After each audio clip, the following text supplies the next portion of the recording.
The Core by Dembski-Bowden. Chapter 1. Look out at my father's Imperium. Do not unroll a parchment map or analyze a hololithic star chart. Merely raise your head to the night sky and open your eyes. Stare into the blackness between worlds, that dark ocean, the silent sea. Stare into the million eyes of firelight, each a sun to be subjugated in the Emperor's grip. The age of the alien, the era of the inhuman, is over. Mankind is in its ascendancy, and with 10,000 claws we will lay claim to the stars themselves. The Primarch Conrad Kurz, addressing the 13th Legion during the Great Crusade. It knew itself only as the eldest. More than its name, this was its place in creation. It was the oldest, the strongest, the fiercest, and it had tasted the most blood. Before it had become the eldest, it had been one of the lesser breed. These weakling creatures were the eldest's kin, though it remained distant from them now, seeking to quieten a hunger that could never fade with nothing to feed it. The eldest twitched in its repose, not quite asleep, not quite hibernation, but a state of stillness that haunted between the two. Its thoughts were sluggish, a slow crawl of instinct and vague sensation behind its closed eyes. The consciousness of its kin whispered in the back of the eldest's mind. They spoke of weakness, of lack of prey, and that made such whispers ignorable. Nor was the eldest creature capable of dreaming, so instead of sleeping, instead of dreaming as a human would, it remained motionless in the deepless dark, ignoring the thought pulses of its weakling kin, and that allowed its somnolent thoughts to linger on the hateful hunger that pained it to its core. Prey. Its sluggish mind ached with burning need. Blood. Flesh. Hunger. Chapter 2. The demigods moved through the darkness, and Septimus followed. He was still unsure why the master had demanded he accompany them, but his duty was to obey, not to question. He'd buckled himself into his ragged atmosphere suit, a poor comparison to the demigods all-enclosing Astartes' warplate, and he'd followed them down the gunship ramp and into the blackness beyond. "Why are you going with them?" A female voice had crackled over his suit's vox. To reply, Septimus had needed to switch channels manually, tuning a frequency dial built into the small suit control vambrace on his left arm. By the time he'd patched into the right channel, the female voice had repeated the question in a tone both more worried and more irritated. "I said, why are you going with them?" "I don't know," the servant replied. He was already falling behind the Astartes, and was practically jogging to keep pace. For all the use it was, the illuminator mounted on the side of his helm cast its weak lance of light wherever he looked. A beam of dull amber light speared ahead, cutting the darkness with illumination so thin and dim it was almost worthless. The spotlight brushed over the arched walls and unpolished metal, gantry floor decking, and, only after a few minutes, the first body. The master and his brothers had already passed, but Septimus slowed in his stride, kneeling by the corpse. "Keep up, slave," one of them voxed back to him as he descended deeper into the dark tunnels. "Ignore the bodies." Septimus allowed himself a last look at the body. Human. Male. Frozen stiff in the heatless dark. He could have been dead a week, or 100 years. All sense of decay was halted with the vessel powered down like this and open to the void. A rime of frost coated everything like a crystalline second skin, from the walls to the decking to the dead man's tortured face. "Keep up, slave!" the voice called back again, snarling and low. Septimus raised his gaze, and the weak beam trailed out into the darkness. He couldn't see the master, or the master's brothers. They'd moved too far ahead. What met his questing stare instead was altogether more gruesome, yet not entirely unexpected. 3 more corpses, each as frost-rimed and death-tensed as the first. and each one frozen tight to the metal floor of their corridor tomb. Septimus touched the closest ice-hardened wound with his gloved fingertips, making a face as he touched the torn bones and red meat as yielding a stone. He felt the decking shiver under thudding footfalls. With the ship open to the void, the approaching demigod's steps were soundless, recognizable as heavy only because they sent tremors through the floor. Septimus raised his head again, and the lamp beam illuminated a suit of armor, the troubled, turgid blue of flawed sapphire. "Septimus!" the towering suit of armor voxed. In its dark fists was a heavy bolter of bulky, archaic design, much too large for a human to carry, adorned with bleached skulls hanging from a chain of polished bronze. The cannon's muzzle had been forged into a wide-jawed skull, the barrel thrusting from the skeleton's screaming mouth. Septimus knew the weapon well, for he was the one who maintained it, repaired it, and honored the machine spirit within. He rose to his feet. "Forgive me, Lord Mercutian."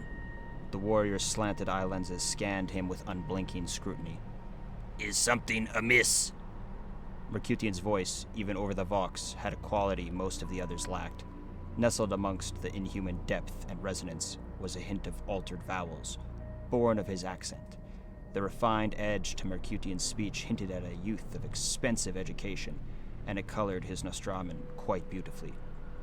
"No, Lord, nothing is amiss. Curiosity overtook me, that's all." The warrior inclined his head back down the corridor. "Come, Septimus, stay close. Does the additional weight trouble you?" "No, Lord." That was a lie, but not much of one.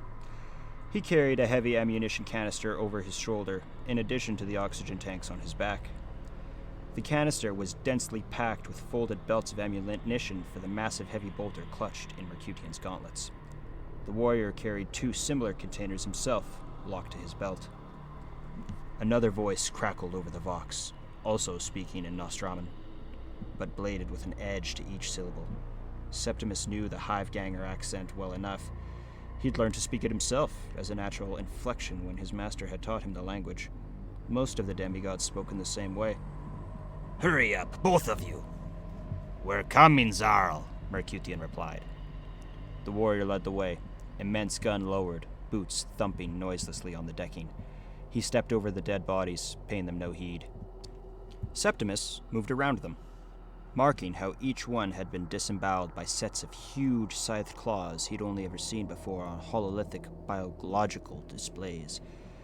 As he followed Mercutian, the slave adjusted the tuning dial on his wrist. "Gene stealers," he whispered into the private channel. The woman on the other end was named Octavia, for she was the 8th, just as Septimus was the 7th. "Be careful," she said, and she meant it. Septimus didn't reply at first. Octavia's tone showed she knew just how insane her own words were, given the existence they'd shared as pawns of the Night Lords. "Have they told you why we're here? I'm not buying the salvage story." "Not a word," she said. "They've been silent with me since we left the Sea of Souls." "We used to salvage hulks all the time back on the Covenant of Blood, when we weren't engaging in acts of piracy or getting chopped to pieces by Imperial guns. But this feels different." "Different how?" "Worse. For a start, this one is bigger." Septimus checked his wrist chronometer again. He'd been on board the Hulk for 3 hours now. Chapter 3. 3 hours before, a wicked blade of a vessel had translated in system, leaving the warp's grip in a burst of plasma mist and engine fire. The ship was the dark of a winter's midnight sky, its edges embossed in the kind of beaten, shining bronze that covered the armored torsos of Terra's ancient heroes in those ignorant, impious generations before mankind had first reached out into the stars. The ship was a thing of militaristic beauty, armored ridges and Gothic spinal architecture presented in sleek viciousness. A barbed spear, all blackened blue and golden bronze, surging through the void. There were no active vessels nearby, Imperial, Xenos, or otherwise. But had any been present, and had they possessed the capacity to break the Auspex encryption haze that the dark ship projected, they would have known the ship by the name it bore in the Horus Heresy 10,000 years before. In that foulest of ages, the ship had hung in the skies above Holy Terra as the world's atmosphere burned. 1,000,000 ships painted the void with flame as they raged at each other, while the planet below, the cradle of humanity, caught fire. This ship had been there, and it had slain vessels loyal to the Golden Throne, casting them from orbit to tear through Terra's cloud cover and hammer into the Emperor's cities. Its name was Ashalius Seviaval, in a dead language from a dead world. In Imperial Gothic, it translated loosely as Echo of Damnation. The Echo of Damnation had ghosted forward on low-burning engines, cutting space in silent repose. On its bridge, humans worked in unison with beings that hadn't been human in thousands of years. The center of the ornate chamber, a figure sat on a throne of black iron and burnished bronze. The Astartes wore ancient armor, the pieces cannibalized from a dozen or more dead warriors over the years, and repainted with great reverence. Jawless skulls hung on chains from his shoulder guards, rattling with each of the warriors' movements, and every shiver of the ship he commanded. The face he presented to the world was a skulled faceplate with a single rune drawn from the same dead language branded into its forehead. A hive of activity pulsed around the seated figure. Officers in outdated Imperial Naval uniforms, bereft of insignia, worked at various consoles, tables, and cogitator screens. An aging human at the broad-helmed console pushed a heavy steel lever into its locked position and consulted the display screens before him, reading the scrolling runic text that spilled out in merciless reams. Such a flow of lore would be meaningless to inexperienced eyes. "Translation complete, my lord," he called over his shoulder. "All decks, all systems, all stable." The masked figure upon the throne inclined its head in a slow nod. It was still waiting for something. A voice, female, young, but strained by exhaustion, spoke out across the bridge, emerging from speakers in the mouths of demon-faced gargoyles sculpted into the metal walls. "We made it," the voice breathed. "We're here, as close as I could get." At last, the enthroned figure rose to its feet and spoke for the first time in several hours. "Perfect." Its voice was deep, inhumanly low, yet possessed of a curiously soft edge. "Octavia?" "Yes," the female voice asked again, breezing over the bridge. I need to rest, Master." "Then rest, Navigator. You have done well." Several of the human bridge crew shared uncomfortable glances. This new commander was unlike the last. Assimilation was slow in coming, as most of them had served under the Exalted for many long years. None were used to hearing praise spoken in their presences, and it aroused suspicion before anything else. From an alcove in the bridge's chamber western wall, a scrymaster called out his report. Although he was human, his voice was mechanical, with half of his face, throat, and torso replaced by inexpensive, crude bionics. The augmetics that served in place of his human flesh had been earned for his actions in the death of the Covenant of Blood 5 months before. "Auspex is alive again, Master," he called. "Illuminate me," said the armored commander. He was staring at the Oculus, but the great screen at the front of the bridge chamber remained half dead, blinded by ferocious interference. He seemed unconcerned, well used to such static annoyance after a journey through the warp. The Oculus always took a while to realign and revive. Sometimes he saw faces in the grayish storm of confused signals that blasted across the crackling view screen. Faces of the fallen, the lost, the forgotten, and the damned. These always made him smile, even as they screamed at him in voices of tortured white noise. The scrymaster spoke while staring down at his Auspex displays, spread over 4 flickering screens, each one detailing a spread of numerical lore about the ship's surroundings. "At 3/4 velocity, we are 15 minutes and 38 seconds from boarding pod range from intended target." The commander smiled behind his faceplate. "Blood of the Father, Octavia, all praise to your skills for this." To break from the sea of souls this close to a moving target, for such a young navigator, she was skilled beyond all expectation, adapting to racing through the secret pathways of the Imperium with tenacity and instinct. "Any contact from nearby vessels?" "None, Master." "All good so far," The commander nodded to the left side of the bridge, where the defensive stations were manned by ragged uniformed officers and servitors capable of focusing on nothing else but their appointed duties. "Maintain the Shriek," he ordered. "Yes, master," one of the officers called. The man, an acolyte of the Broken Mechanicum, possessed an additional pair of multi-jointed arms extending from his back-mounted power pack. These worked on a separate console beside the one he manipulated with his biological fingers. "Plasma bleed is significant," the acolyte intoned. "The Shriek can be maintained for another 2.15 hours before the Orocythe inhibitors must be powered down." That would be long enough. The commander would cease the Shriek as soon as the region was absolutely secure. Until then, he was content to let the echo of damnation fill near space with 1,000 frequencies of howling noise and wordless machine screams. Any other vessels in range to trace the echo on their scanners would find their Auspex readers unable to detect definitive targets in the jamming field, and their Vox channels conquered by the endless static-laden screams. The Shriek had been Tech Priest Deltrian's most recent invention. Invisibility to the Imperial scanning had its uses, but it also fed with greedy abandon on the power that other areas of the ship needed to function. When the Shriek was live, the void shields were thin, and the prow lances were completely powered down. "All remaining power to the engines." The commander was still watching the distorted Oculus. "Bring us closer to the target." Lord, The Scrymaster swallowed. the target is... it's vast. "It is a Mechanicus vessel. The fact it is huge is no surprise to me, nor should it be to you."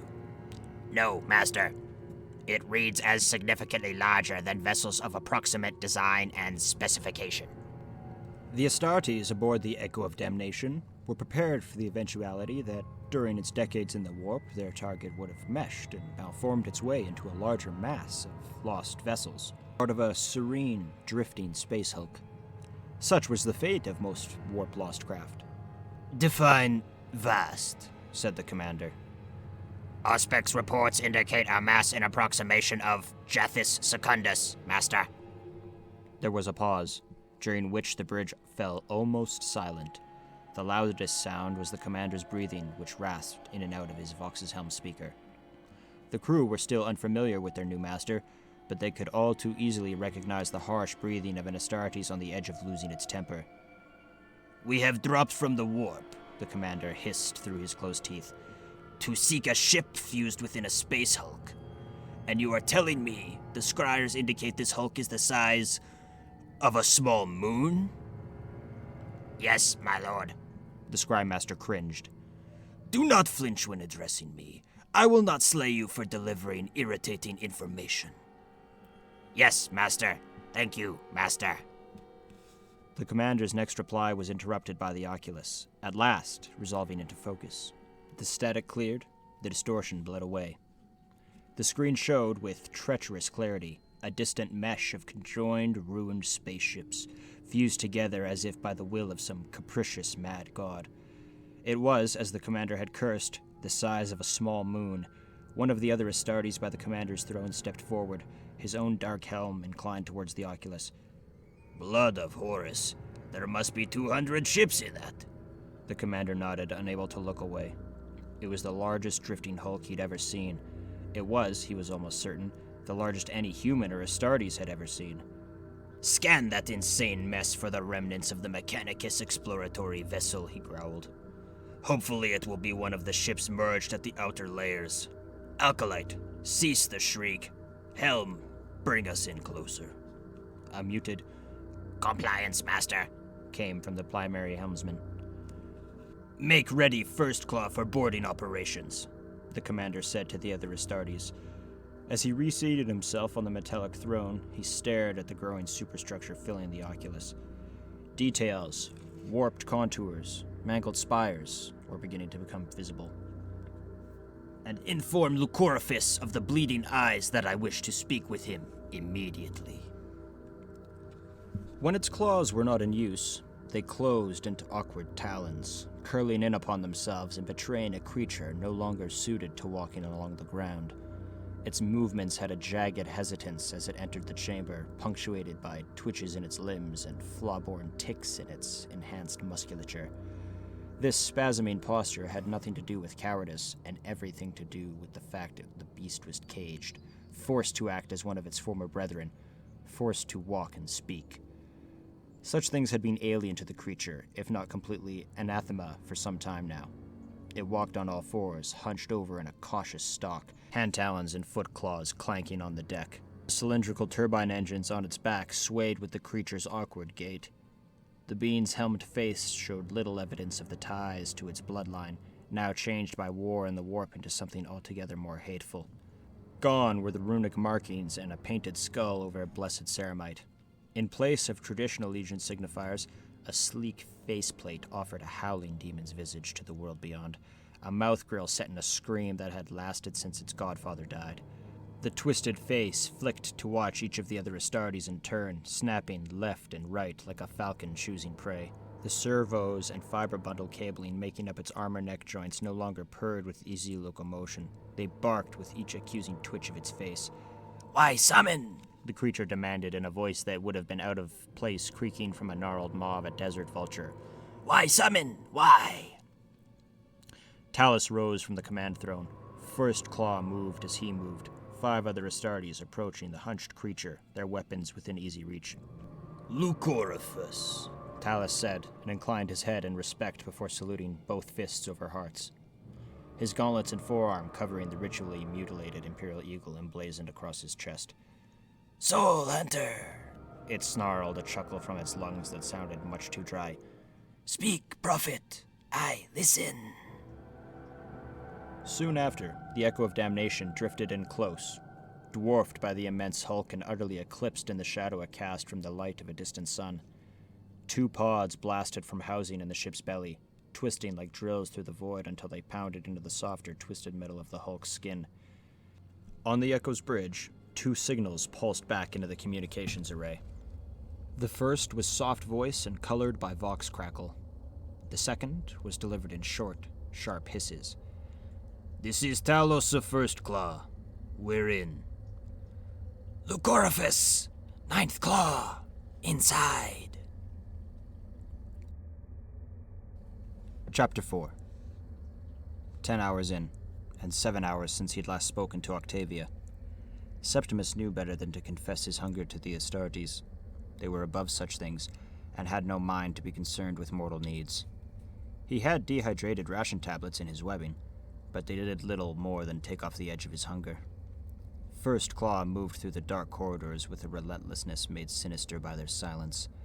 An hour before, Septimus had risked stopping to take a piss against a bulkhead, and had needed to sprint to catch back up to them. His return had been greeted with nothing more than a growl from one of the squad. Clad in ancient armor, a bloodied palm print smeared across the faceplate, Uzas had snarled at the returning human. As greetings went, by Uzas's standards, it was almost cordial. They'd traveled through 14 vessels, though it was a nightmare to decide just where one finished and another started, or if they were moving through the aborted remains of a malformed ship they'd already crossed in another section. Most of the time was spent waiting for servitors to cutting through sealed bulkheads, cutting through warped walls of fuselage, cutting through mangled metal to reach a traversable area beyond. The 2 servitors labored with a mindless diligence, their actions slave to the signum control tablet held in Deltrian skeletal hands. Drills, saws, laser cutters, and plasma burners heated the air around the 2 bionic slaves as they carved their way through another blockage of twisted wall.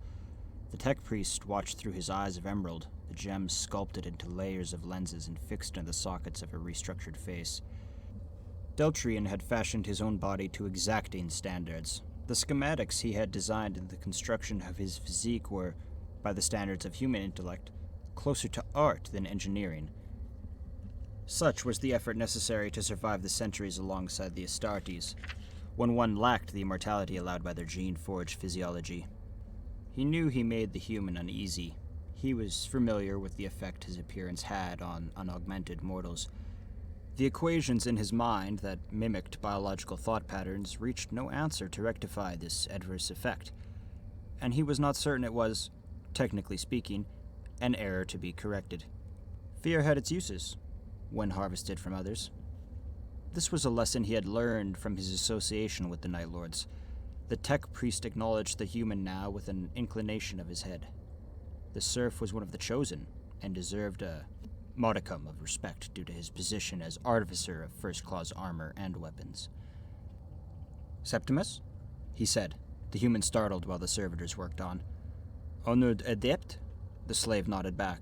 The corridor they occupied was low and claustrophobic. First Claw were busying themselves elsewhere, patrolling nearby chambers. Do you know why you are here, Septimus?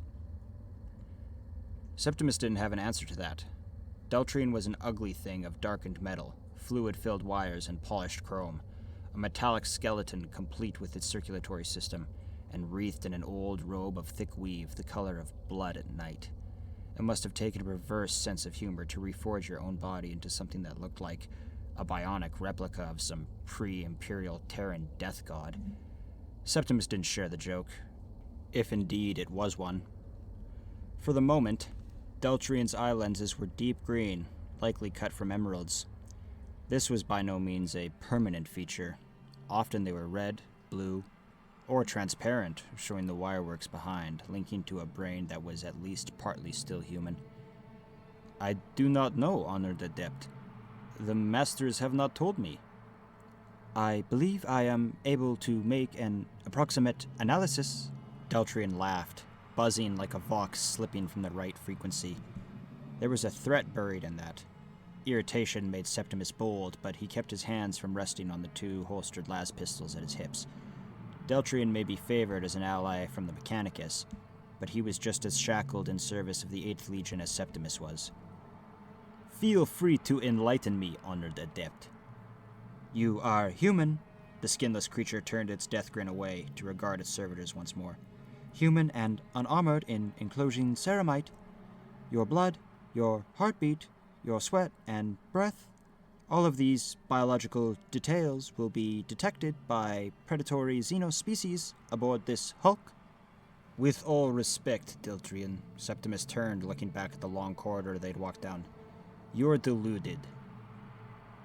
I see you, and I hear you all too well, and my engineered stimulus array is comparable to the senses of the gene-stealer genus.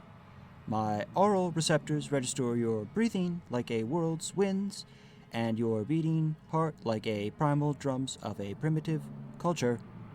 If I sense this, Septimus, and I assure you that I do, then you should know that the many living beings sheltered on this derelict sense it as well. Septimus snorted. The idea of the Night Lords using him, one of their more valuable slaves, as bait was... Contact! Vox Talus. In the distance, bolters began to bark. Chapter 5. The eldest had stirred from the cold, cold darkness of the nothingness that was as close to sleep as its species could know. A faint pain echoed, faded but troubling in the base of its curved skull. This weak pain soon spread with gentle insistence, beating through its blood vessels and twinning with the creature's pulse. The pain cobwebbed down the eldest's spine and through its facial structure, emanating from its sluggish mind. This was not the pain of a wound, of defeat, of a hunter denied. It did not eclipse the hunger need, but it was even more unwelcome. Its taste and resonance were so very different, and the eldest had not felt such a thing for some time. Its kin were dying. The eldest felt each puncturing hole, each ravaged limb, each bleeding socket in this echoing ghost pain. In the darkness, it uncoiled its limbs. Joints clicked and cracked as they tensed and flexed once more. Its killing claws shivered, opening and closing in the cool air. Digestive acid stung its tongue as its saliva ducts tingled back into life. The eldest drew a shaking breath through rows of shark's teeth, and the cold air was a catalyst to its senses. Its featureless eyes opened, and thick ropes of drool slivered down its chin, dangling from its maw to fall in hissing spittle droplets on the decking. After dragging itself from the confines of its hiding place, the eldest set out through the ship in search of the creatures killing its children. It smelled blood in the air, heard the rhythm of a prey's heart, and scented salty sweat on soft skin. More than this, it sensed the buzzing hum of living sentience, the brain's fleshy electricity of emotion and thought. Life. Human. Near. The eldest clicked to itself with bladed mouth parts and leaned forward into a hungry run, bolting through the black passageways with its claws hammering on the metal. Kin. It sent silently. I come. Chapter 6. Lucoriphus and his team were not slowed down by the presence of a human or a tech priest, nor did they rely on lobotomized servitors to breach obstructions. Instead, several of Lucoriphus's raptors were armed with meltaguns, breathing out searing surges of gaseous heat intense enough to liquidate the metal it blasted. As a pack, the Bleeding Eyes, still growing used to their new designation of Ninth Claw, moved at a far greater speed through the amalgamation of twisted ships. Unlike Talus and First Claw, Lucoriphus and his brothers had no specific target. They scouted, they stalked, they sought whatever of worth they could find, and so far, that had been nothing at all. The boredom was made bitter by the fact that they had been heading deeper in search of the conjoined Mechanicus vessel at the Hulk's core. Lucoriphus was sure the Bleeding Eyes would have been there by now, and on their way back out. Vox was increasingly erratic as Ninth Claw pressed ahead of their brothers, and Lucoriphus was fast losing patience with First Claw's progress. The initial hesitations had come from their human slave holding them back. Then their tech adept had forced them to lag behind while it, had demanded to bleed information from various databanks and memory tablets in the ship's First Claw was cutting through. Vaporizer weapons. Lucoriphus's hissing voice carried over the Vox. Melta-class weapons. No cutting. No cutting servitors. Much faster. Talos's reply was punctuated by the dull juddering of bolters. Noted. Be aware.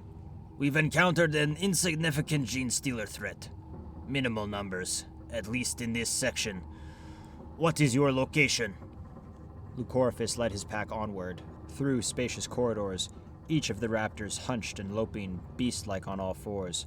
The construction of these passageways was utterly familiar. Astartes ship. Standard template construct. Not ours. Throne slaves. Understood. Any Xenos presence? Some. Few. All dead now. The cylindrical engine housings on his back idled in disuse, occasionally coughing black smoke from the vent slits. Moving to Engineerium. Vessel still has partial power. Some lights bright, some doors open. Ship not ancient like others. This is close to Hulk's edge. Understood. More bolter fire, and the dim sounds of other Astartes cursing as Talos replied. These things are stunted and weak. They seem almost decrepit. Gene Stealer Xenos, present for many decades. No prey, no strength. Beast grow old, grow frail. Still deadly. It's no struggle yet. The chatter of bolters began to die down. Report status every 10 minutes. Yes, Prophet. I obey. On four claws, the once human stalked on, his slanted eye lenses following the contours of the walls. The corridor at last opened up into a large room, blissful in its dark silence, populated by towering generators and a wall-mounted plasma chamber that still, against all expectations, emitted a faint orange glow from the volatile cocktail of liquids and gases rolling in the glass chamber's depths. Without needing orders, the Raptors spread across the engine deck, moving to consoles and gantries, taking up firing positions to cover the room's exits. Several of the pack left their thrusters whine into life, boosting their way up to the higher platforms. With difficulty, Lucoriphus fought down the urge to soar with them. Even in the confines of the ship's interior, he ached to leave the trudging discomfort of the ground behind. Indulging a little, he cycled his turbines live with an effort as simple and natural as drawing a breath. The kick of thrust carried him across the engineerium to land in a neat crouch before the main power console. 8 dead servitors lay scattered around the controls, reduced to figures of bone and bionics. One of Lucorphus's best, Vorasha, was already at the console, his curving finger talons clicking at the controls. Plasma chamber depleted. Vorasha's voice slithered from his helm's snarling speaker grill. The power has bled from the chamber over decades. Yes. Restore it, The Raptor leader emphasized the order with a short, sharp sound somewhere between a shriek and a whisper. Do this, now. Vorasha's talons clicked on the keys and worked levers. I am not able to do this. Most of the vessel is lifeless. Can send power from section to section. Yes, with ease. Open bulkheads too dense to burn through fast. Cannot restore power to all sections. Lucorphus' reply came in a creen, aggrieved tone. Many redundant sections. Kill power in them. Then we move. It will be done, said Vorasha, and began to divert what little power remained in the ship's blood vessels, forcing it into the sections that the bleeding eyes raptors had to cross. At his estimate, Vorasha was going to be able to save them almost half an hour of burning through locked bulkhead doors on their way through the ship. What is this ship? Lucorphus asked, his faceplate turned to the ceiling, seeking any indication of allegiance or identity. The answer came from one of the others. Zon La found a body no more than 10 seconds after his leader had asked the question. Armored in green, it lay on the raised gantry deck above the engineerium floor, cut into pieces by the violence of Xenos claws. It displayed its brotherhood all too clearly in the bronze dragon emblem across its breastplate. 18th Legion, the raptor hissed, recoiling in disgust. Zon La's tongue ached with the sudden need to spit his corrosive saliva onto the skeletal corpse. Vorasha, linked to the ship's faded power core, turned to Lucorphus. Power killed in redundant decks. Ship name is Protean. Yes. 18th Legion. Lucorphus chuckled behind his faceplate. The red eye lenses stared out, with scarlet and silver tears painted in twin trails down his cheeks. It was a visage shared by all his brothers in the bleeding eyes. Each of them watched the world through helms with slanted eyes and cried tears of quicksilver and crimson. Salamanders. We killed so many in the old war. Amazed any still draw breath. Wait. Vorasha never really talked. He hissed and clicked in place of true speech, but the other raptors could make out the words from his broken language with ease. I sense others. I hear others nearby. Lucorphus was as tense as his brothers, head tilted slightly as he listened, with hearing preternatural by human standards. He heard it too. Weapon fire. Salamanders, Zon La rasped. Still alive, on ship. Lucorphus was already making his ungainly way to the double doors that led deeper into the ship's decks. Not for long. 9 of you remain with Vorasha. 9 more with me. Zarl and Uzas, both warriors of First Claw, sprayed the hallway with suppressive fire, bolters kicking in clenched fist. Uzas's field of fire was random, chewing down whichever alien beast drew his attention each particular second. Zarl was all controlled aggression, bolts punching home into the skulls of the closest aliens and crippling those that sought to rise again. Both of them picked up the crackling declaration from Talos, and both were equally infuriated. The bleeding eyes, several hours deeper into the amalgamated hulk, had encountered loyalist Astartes, salamanders. Too far away, far too far, for First Claw to reach them. Talos ordered his brothers to maintain the guard ship of Deltrian and purge the corridors of alien threats. Zarl concentrated his anger into a killing urge, drawing his chainsword and tearing left and right, weaving wounds among the gene stealers that reached the embattled warriors. Uzas, never one for subtlety or self-discipline, howled his bitterness through the uncaring hallways and tore into the aliens with his bolter, his chain blade, and even his bare hands. Lucoriphus, this is Talus.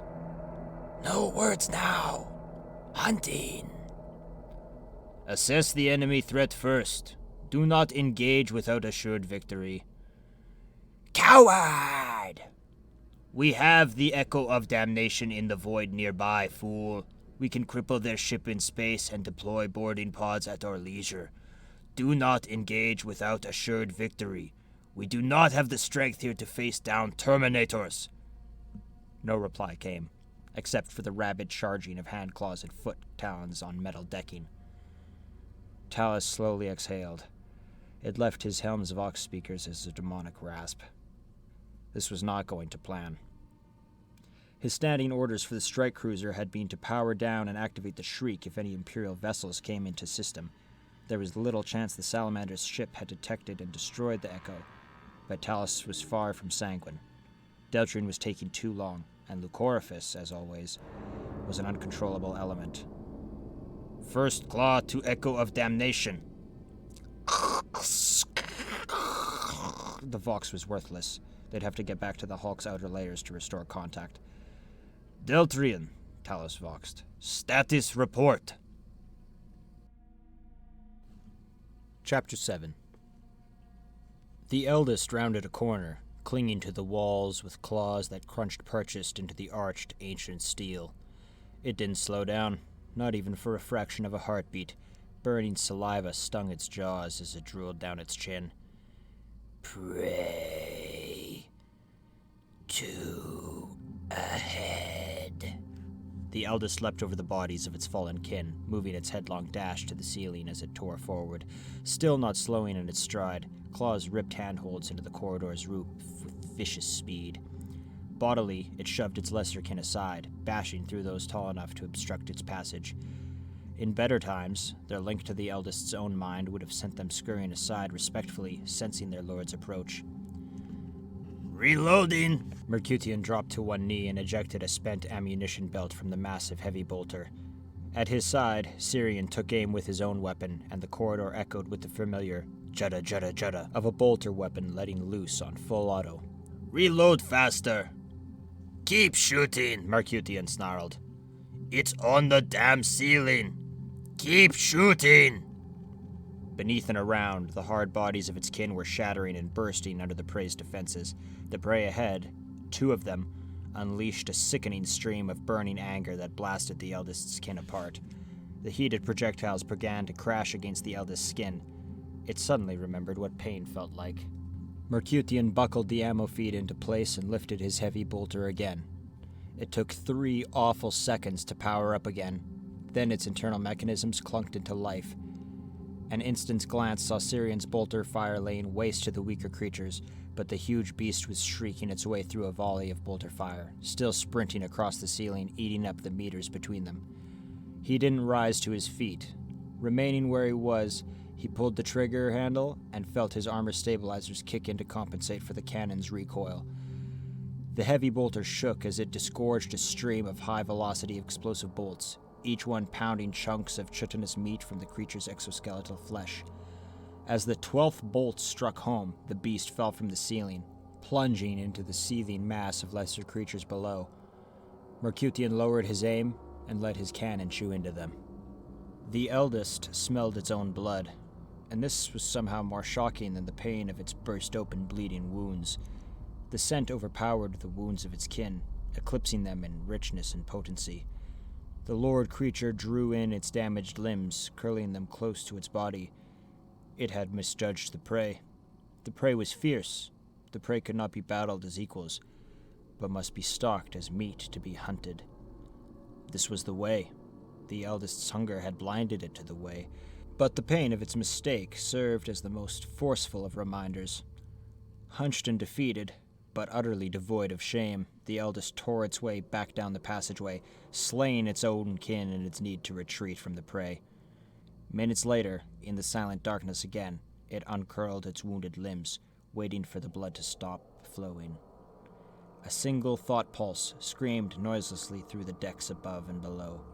More of its kin spread across the hive, weakened by hunger themselves, uncoiled and rose from their own states of near slumber. The eldest moved away, seeking to come at the prey alone next time, and with greater patience. Mercutian lowered the heavy bolter and sank back against the wall. Syrian locked his bolter to his thigh and drew a pistol and chain blade. At last, the corridor was mercifully quiet. Occasionally, a dead alien would twitch. Talos, this is Syrian. Speak, the prophet's voice cackled over the vox. Area secure for now. Be warned, one of these gene stealers is huge. Mercutian hit it dead on with enough bolts to burst a demon, and it just howled and ran away. I swear by our father's name, it sounded like the bastard thing was laughing as it went. We're falling back to the irritating tech priest now. Understood. Deltrian insists this is the right ship. He has breached the starboard data storage pod, at last. So, it's a Titan carrier? It was. It looks more of a Xenos hive now. A nest of gene stealers on the edge of starvation. It would be pleasant to know we hadn't wasted a great deal of time in coming here. That, Talos laughed, would mean that something went right for once. The link went silent. A dead gene stealer shivered no more than 7 meters away from where Syrian was standing. It was the creature at the head of the destroyed alien wave that had broken shy just of reaching the two Night Lords. Syrian blew its head apart with a single shot from his bolt pistol. Mercutian hauled himself to his feet with a grunt. I can see why the throne sends Terminators into these places.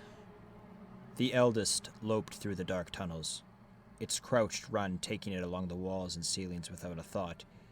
Deeper into the hive it ran, ever deeper, moving around the prey that reeked of strange metal and powdery fire. They were strong, and the eldest was weaker than it had ever been before. It needed to feed on easier prey to regain its strength, and there was other prey. The eldest could still smell it, even over the reek of its own wounds. The other prey scent was salted blood and strong. It was this meal that the eldest sought with patient intent. The armored prey were defending it, though. They had encircled it, blocking off passageways and lying in wait, ready to inflict more pain. The eldest had to avoid them, clawing and crawling through the tightest spaces and ripping new tunnels in the hive's steel walls. As it ran and tore and leaped and ripped, it could sense here more of its kin rising from their slumbers.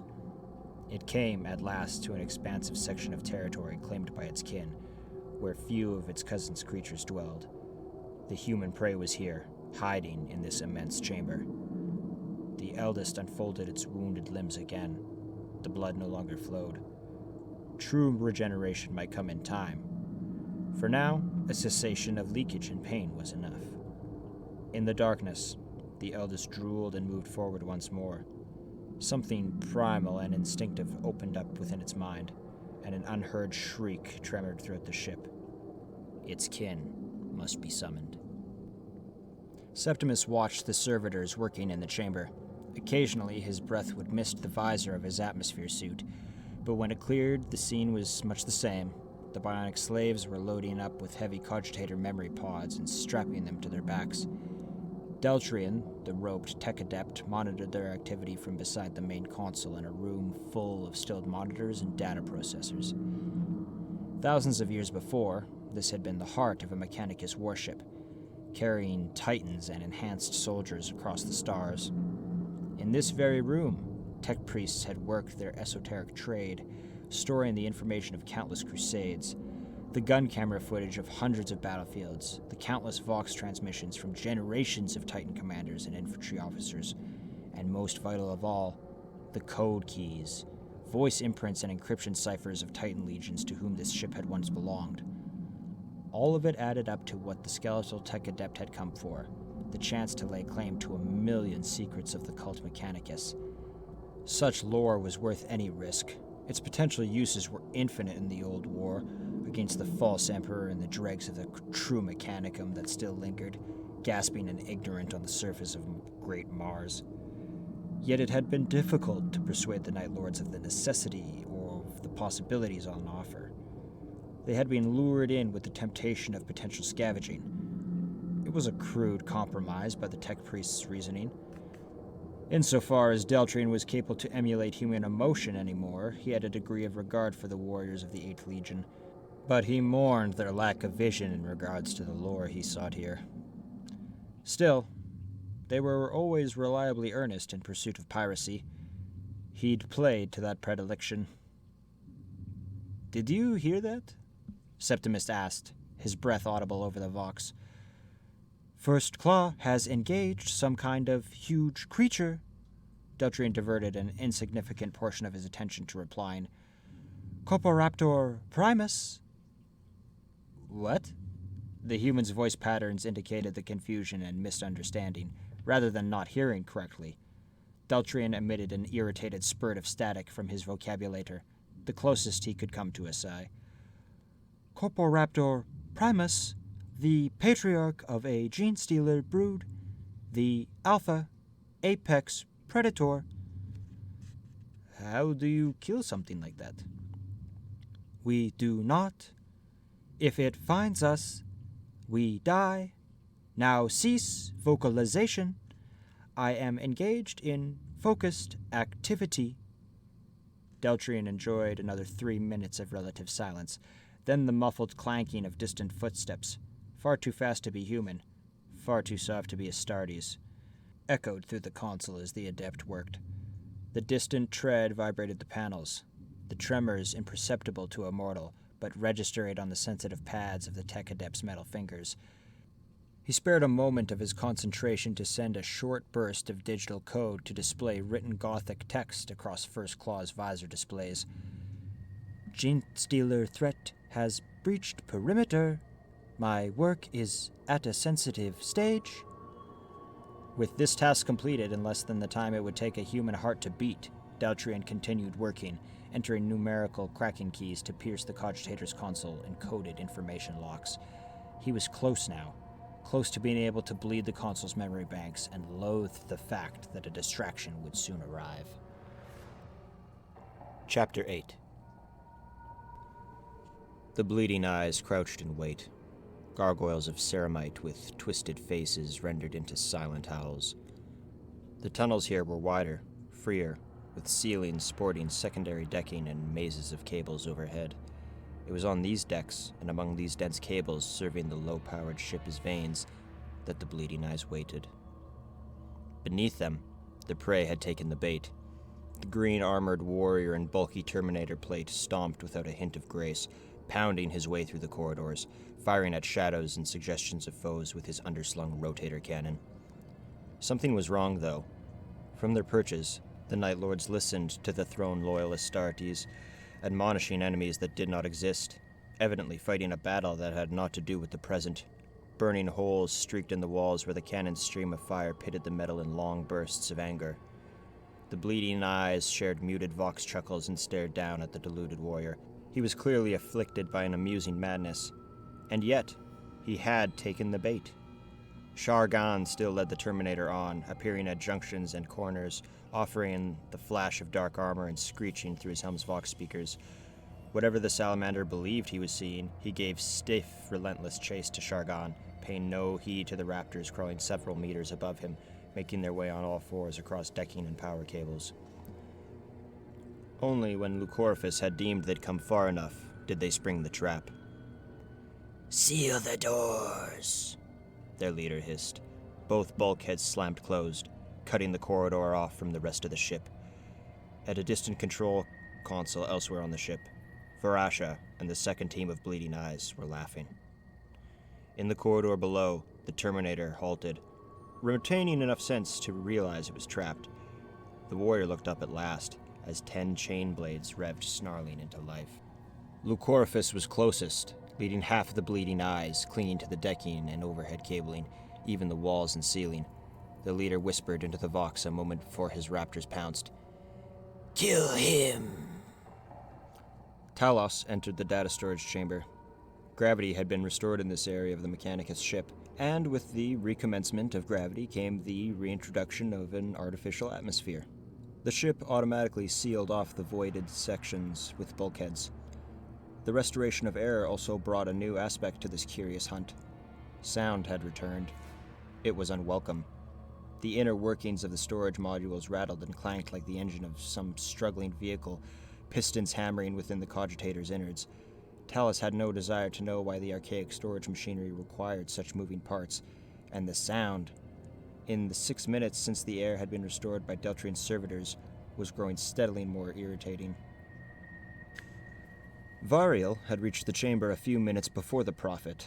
As Talus entered, the newest member of First Claw nodded in greeting, but said nothing. Variel's armor showed his newfound allegiance, but lacked much of the ornamentation worn by his brothers. On his pauldrons, instead of the 8th Legion's fanged skull flanked by demon's wings, Variel's insignia displayed the clawed fist rendered in black ceramite, broken by ritual hammering. On Variel's left arm, his vambrace was converted into a Northesium unit containing liquid nitrogen storage pods, fresh drills, bone saws, and surgical lasers. While his faceplate no longer bore the white paint of an apothecary, he still carried the tools of his specialized craft. Instead of human skulls hanging from chains on his armor, Variel's warplate was decorated in sleek, elegant skulls of slain Eldar. It was these differences, subtle but significant, that set him apart from the rest of First Claw. Both Talos and Variel clutched their bolters, barely watching Deltrian work, instead focusing their attentions around the spacious chamber and the rows of blank cogitator screens. Septimus hadn't removed his helmet, even with the breathing air restored. He walked closer to Talos, casting a sidelong glance at the busy tech priest. "Mester?" he voxed to the towering Astartes. Talos spared Septimus a momentary look. The slave's long hair, lank with sweat, was tied in a scruffy ponytail. The bionic portions of his face were glinting with reflection from the overhead lights, well maintained and clean. "Septimus, be ready. The Xenos are near." The Legion serf didn't ask how everyone but him seemed to know what was coming. He was long used to his all-too-human senses rendering him disadvantaged in the company of warriors he still instinctively referred to as demigods. "Mester, why did you bring me here?" Talos appeared to be watching a distant shadowed wall. "Mester?" "Why do you ask?" the warrior said, still paying little attention. "You have never questioned your duty before." "I seek only to understand my place and role."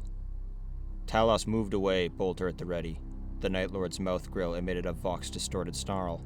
Septimus tensed and didn't follow. "I sense your fear. You are not here as bait. Remain sanguine. We will keep you alive." Deltrian suggested otherwise. "We might be here for days, Septimus. If our armor needed repairing, I wanted you at hand to do your duty." Days? Days? That long, Master? There was a series of clicks as Talos changed to a limited vox channel between himself and his slave. "In respect for our honored tech adept, I will not say that Deltrian works slowly. I will alter the description, citing instead that he works meticulously." "But you are not dense, Septimus. You know what he is like." "Yes, but still." "Master, could this really take days?" "I sincerely hope not. It has already taken long enough. If the Soul Hunter!" Talos swore softly in Nostraman. The curse came out like a gentle poetry. The voice coming over the vox was harsh, almost screeching. Lucorphus's blood was up, and it filtered into his voice with astonishing clarity. "Acknowledged, Lucorphus." "Too many of them." "Confirmed Xenos sightings and—" "Not the aliens. Bastard sons of Vulcan. 2 full teams. They kill and kill. 9 bleeding eyes are dead. 9 to never rise again. 9 of 20. Be calm, brother. Talus bit back the urge to rail at the raptor leader for his accursed vainglory. Such idiocracy had cost 9 lives in a battle that could never have been won without patience and caution that the bleeding eyes utterly lacked. Letting them slip the leash had been a mistake. I go now to Vorasha, Lucorifus hissed. We slaughter them all this time. Enough! Will you fall back now? Will you wait until we regroup on the ship and strike from the void? But the... Enough! Fall back to your second team and abandon the Protean. Return to First Claw and we will make ready to leave. Let the throne slaves scurry around for their own salvage. Understood. Lucorifus, confirm your intentions. We'll fall back. Find Vorasha. Return to First Claw. Good. Talus terminated the Vox link, swallowing a mouthful of bitter, acidic slava. Not for the first time, and not for the last. He reflected that he loathed the duties of command. Lucorifus cast the meltagun aside, letting it clatter to the deck. He wouldn't be needing it again. The thrusters on his back still streamed thin smoke from coolant vents, powering down after the sudden boost necessary to send him up to the ceiling in order to escape the chattering stormbolters of the Salamander's elite warriors. With the meltagun, a stolen weapon from the twitching corpse of Shargon, he had seared a hole in the ceiling and escaped onto the next deck. He'd been hit himself. With a cracked breastplate, Lucorifus could feel his armor's strength depleted, some vital power feeds cut by explosive bolter fire. Bipedal walking was an awkward trial, even when uninjured, so Lucorifus crawled as he'd become accustomed, all 4 claws finding tight purchase on the gantry floor. He moved with unnerving speed, though it hurt to do so. Vorasha. His lips were wet with blood. The pain of his wounds was an irritant, but no more than that. Yes. The Vox distortion was savage now. Lucorifus's warplate was in worse shape than he'd first thought. His visor kept fuzzing with static at inconvenient moments. Orders are to return to First Claw. I heard this, Vorasha replied. I will obey. Wait. More salamanders than we first saw. Many more. Find Xenos nests. Awaken aliens. Lead aliens to salamanders. Both enemies fight. Both enemies die. Vengeance for bleeding eyes. Vorasha's reply was a serpentine snigger. Go now, Lucorifus screeched. Lead Xenos to salamanders. Chapter 9. With a moist, the membranes covering the eldest's sensitive eyes peeled back. It looked down the long chamber, seeing telltale suggestions of flickering movement. The human scent was stronger now, so much stronger. The eldest stalked forward, claws scraping on the metal floor. 2 of the more dangerous prey breed, those with hammering weapons of punching fire, had entered the chamber. Though the eldest's bestial intelligence did not count them capable of slaying the creature, it had learned the lesson well. This was not a hunt to make alone. From its place of hiding in the shadows, the eldest had been screaming in silence for some time. Its kin were coming, dozens upon dozens of them, coming through the tunnels and chambers nearby. It would be enough to overwhelm even the most dangerous prey. I see it, Talus voxed. He stared into the darkness, looking away into the 600 meters of shadow chamber to the north. It emerged from the wall a moment ago. I see it too. This from Varial. He approached Talus and hefted his bolter, his thermal sight easily piercing the gloom. Blood of the Emperor. Mercutian wasn't lying. A broodlord, the prophet murmured, watching the hideous alien, all chitinous limbs, clawed appendages, and a bulbous skull, creep closer. An immense one. Fire when it reaches optimal range. Avoid damage to the wall cogitators. Compliance, Varial said, and Talus could still hear the edge of reluctance in the newcomer's tone. His fall from grace and induction into the 8th Legion was still both fresh and bitter. Talos raised his bolter, sighting through the targeter and drawing breath to summon the others. The Vox chose that moment to erupt in sounds of gunfire and Nostraman curses. All of First Claw were engaged, flooded by waves of the weakened beasts. The others evidently had their own problems. On Talos's red-tinted visor, a proximity rune turned white. In the very same moment, Talos and Varial opened fire. Deltrian's fingers blurred as they tapped keys, pushing levers and adjusting dials.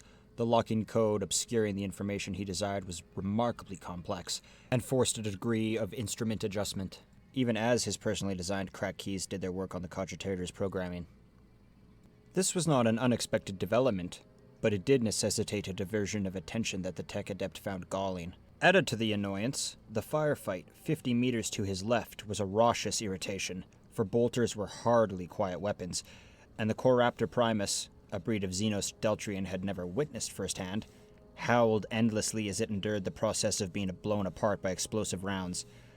The crack, crack, crack of Septimus's las pistols joined the throaty chatter of bolt gun fire, forming a curious percussion. Almost.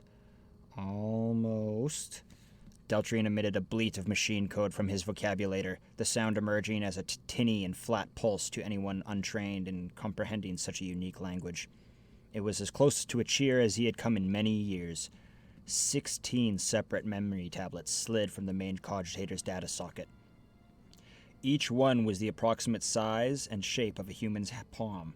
Each contained a century of recorded lore, right back to the ship's founding decades, and each was priceless, an artifact of unrivaled possibility. "It is done," the tech adept said, and began to gather the data slates, apparently unaware that no one was paying him any heed at all. He turned to the melee in time to see the alien beast, its body a mess of burst wounds and both ovid eyes left as ragged, fluid-weeping craters. Cleave Varial's leg at the knee with one of its few remaining limbs, a scythe of blackened bone, its bladed edge cracked and bleeding, chopped down in a lethal arc. Ceramite armor shattered, the Astartes went down, his leg severed, and he still fired up at the horror drawing closer to slay him. The death blow came from Talos, his armor a broken mess of claw-chopped metal plating. The Prophet took another flailing limp strike to the side of the head in order to risk coming close enough to use his power sword. Lightning trembled along the golden blade as it sparked into life, even as the Genestealer Hive Patriarch clashed a half-amputated sword limb against the Night Lord's helm. White-painted shards of his faceplate tore free, scattering across the metal decking like hailstones. With half of his face laid bare and bleeding from the creature's last blow, he rammed the relic sword into the beast's spine, plunging it two-handed through exoskeletal armor, toughened some dermal muscle flesh, and finally into vulnerable meat and severable bone. A twist, a wrench, a curse, and a pull. He sawed the sword left and right, foul-smelling and discolored blood welling up from the widening wound. The alien shrieked again, acidic ichor spraying from its damaged teeth to rain upon Varial's armor in hissing droplets. Talos gave his golden blade a final wrenching pull, and the beast's head came free. The creature collapsed. It twitched once or twice, the savage wounds across its body leaking sour fluids as well as dark blood.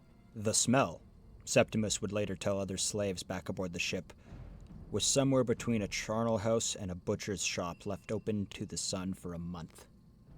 Varial's armor was pockmarked gunmetal gray where the corrosive juices from the beast's maw scored away his warplate's paint.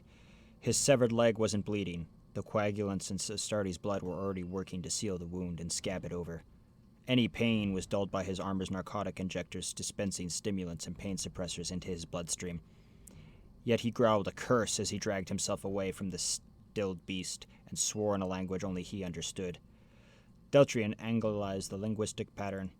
It was most likely a dialect of Badab, a tongue from Varial's homeworld.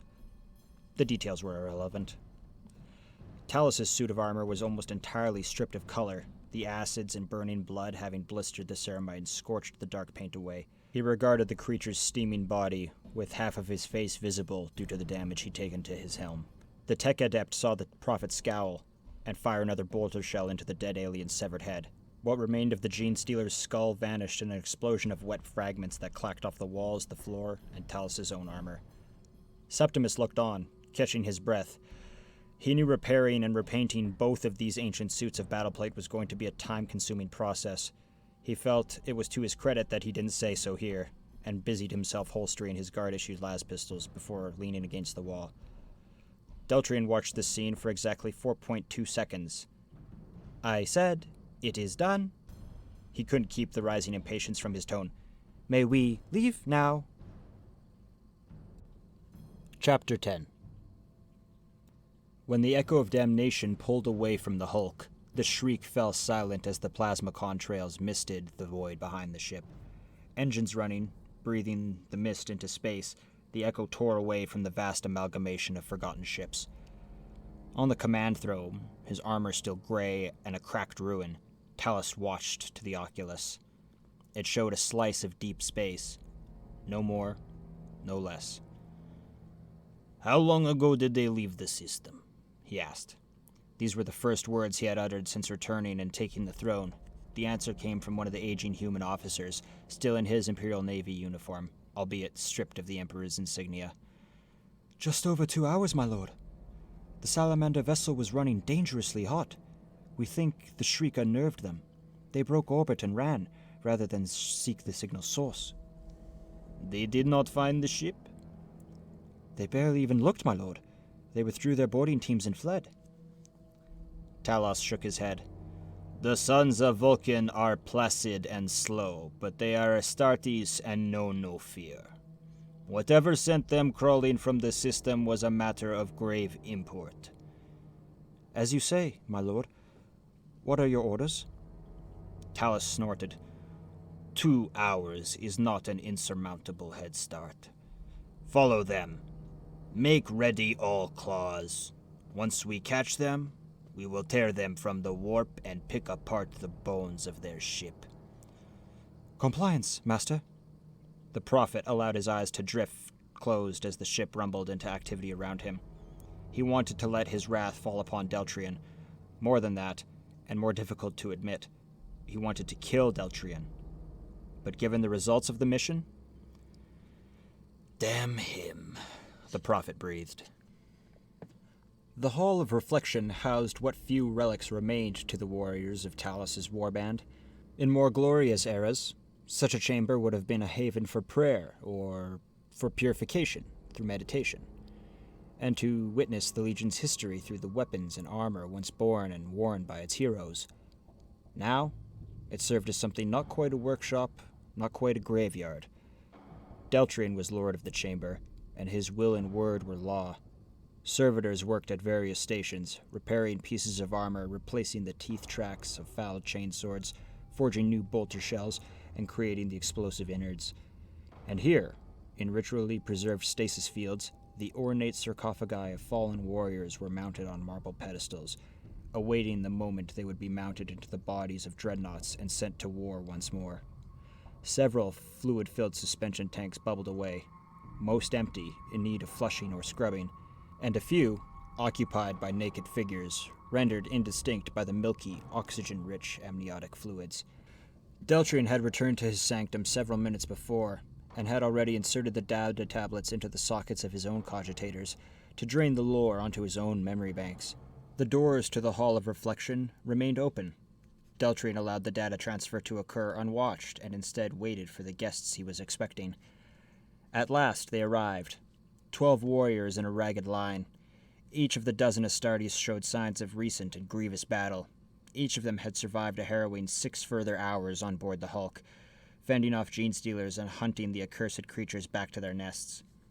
The Salamanders had done an admirable job in their purging, but had still lost a total of 6 warriors on board the Protean, thanks to the efforts of Varasha and the Bleeding Eyes diverting wave after wave of Xenos beasts into their section of the ship.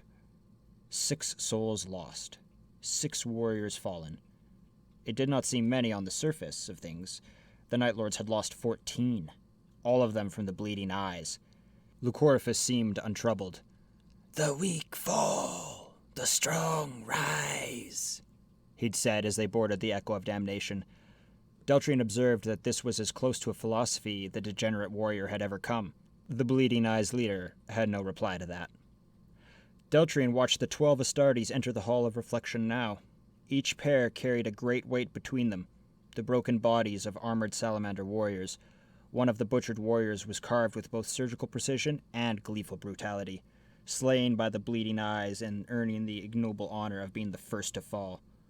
The others showed a vicious spread of genestealer wounds, punctured breastplates, sundered limb guards, crushed helms, but nothing, Deltrian mused, that would be irreparable. The Night Lords arranged the bodies on the mosaic inlaid floor. 6 dead salamanders. 6 dead salamanders in Terminator warplate, complete with storm bolters, power weapons, and a rare assault rotator cannon, practically unseen amongst the traitor legions who were forced to wage war with scavenged equipment and ancient weaponry. This haul, this sacred bounty in the blessed machine god's name, was worth infinitely more than the lives of 14 Night Lords. Deltrian crest the draconic emblem of the Salamander's chapter, embossed in black stone on one dead warrior's pauldron. Such markings could be stripped, the armor itself modified, refashioned. The machine spirits turned bitter and of more use to the 8th Legion. Let the Night Lords spit and curse for now. He could see it in their black eyes. Each one of them recognized the value of this hull, and each one hoped to be one of the elite few ordained to wear this holy armor once it was profaned and made ready.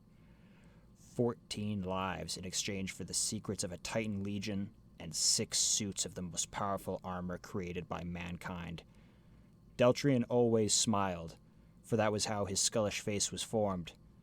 Now, however, as he regarded his newfound riches, the expression was sincere.